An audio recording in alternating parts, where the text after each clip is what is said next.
Yeah, during this meeting we presented the design of the study. The study is open for enrollment. It's a phase 3 prospective randomized trial inquiring the role of Teclistamab as maintenance after autologous stem cell transplantation.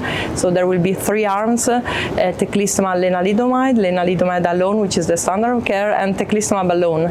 1,500 patients all over the world, many countries involved.